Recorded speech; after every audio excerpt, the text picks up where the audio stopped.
গোপন গুনায় যারা লিপ্ত আমাদেরকে বলে যে কতদিন হয়েছে গোপন পাবে লিপ্ত, ছাড়তে পারছি না, অসহায়, ব্রেন কাজ করে না, চুল পড়ে যাচ্ছে, চেহারায় উজ্জ্বলতা নাই, নুরানি ভাবটা নাই, নামাজে গেলে মনোযোগ নাই, আর্থিক অসচ্ছলতা, চাকরি করলে চাকরিতে মনোযোগ নেই, লেখাপড়া করছি কোনো কিছু মনে থাকে না, কালকে এসে পড়লাম আজকে পরীক্ষা পড়া ভুলে যাচ্ছি, পরিবারগুলো টিকছে না, সার্বিকভাবে loss loss loss, huge loss, সাময়িক এই মনের খ্যাস মেটানোর জন্য আজকে যুব সমাজগুলো ধ্বংস হয়ে যাচ্ছে। দয়া করে গোপন গুনাহ ছেড়ে দেন, নাহলে এমন ভয়াবহ অবস্থা বিরাজ করবে, মানে জাস্ট হেল, দুনিয়াও শেষ আখিরাতও শেষ। আল্লাহকে যদি হারান, এর থেকে বড় লস আর আমাদের জন্য কোনো কিছু হতে পারে? সব থেকে বিগেস্ট লস।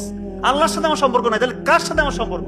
তো অনেকে বলে যে কিভাবে গোপন গুনাহটা ছাড়বো, আবার অনেকে এটাও বলে যে সেজদায় গিয়ে কতদিন হয়েছে চোখের পানি আসে না। চোখের পানি কোথা থেকে আসবে? গোপন গুনায় যারা লিপ্ত চোখের পানি আসা সম্ভব না, এত সহজ না ব্যাপারটা।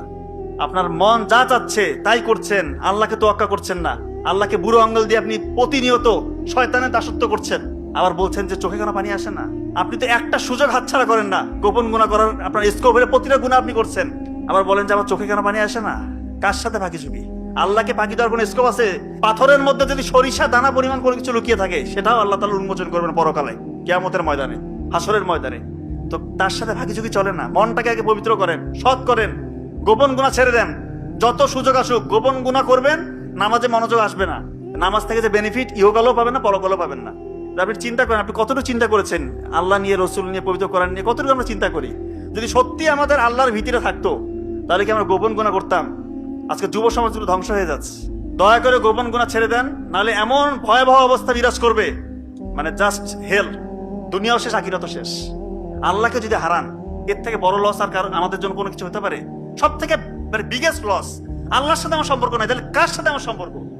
আমাদেরকে বলে যে কতদিন হয়েছে গোপন পাবে লিপ্ত, ছাড়তে পারছি না, অসহায়, ব্রেন কাজ করে না, চুল পড়ে যাচ্ছে, চেহারায় উজ্জ্বলতা নাই, নুরানি ভাবটা নাই, নামাজে গেলে মনোযোগ নাই, আর্থিক অসচ্ছলতা, চাকরি করলে চাকরিতে মনোযোগ নেই, লেখাপড়া করছি কোনো কিছু মনে থাকে না, কালকে এসে পড়লাম আজকে পরীক্ষা পড়া ভুলে যাচ্ছি, পরিবারগুলো টিকছে না, সার্বিকভাবে loss loss loss, huge loss, সাময়িক এই মনের খ্যাস মেটানোর জন্য। দয়া করে এগুলো ছেড়ে দেন, গোপন ইবাদত করেন, আল্লাহ তাআলা রাজি খুশি হয়ে যাবে ইনশাআল্লাহ।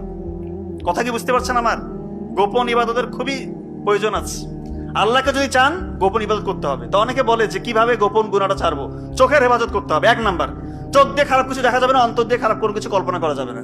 তো অনেকে বলে এরকম যে একবার তো দেখার হুকুমাত দেওয়াই আছে, দ্বিতীয়বার না দেখলে তো হলো। তো একবার এমন ভাবে দেখে অপলক দৃষ্টিতে, দৃষ্টি আর নামে না, এইভাবে দেখতে বলছে। আল্লাহর সাথে ফাজলামি চলবে না। ভুলে যদি একবার কোনো ভাবে যদি আমি যেটা আমার অপোজিট সেক্সের প্রতি যদি চোখ পড়ে যায়, চোখটা নামাতে হবে।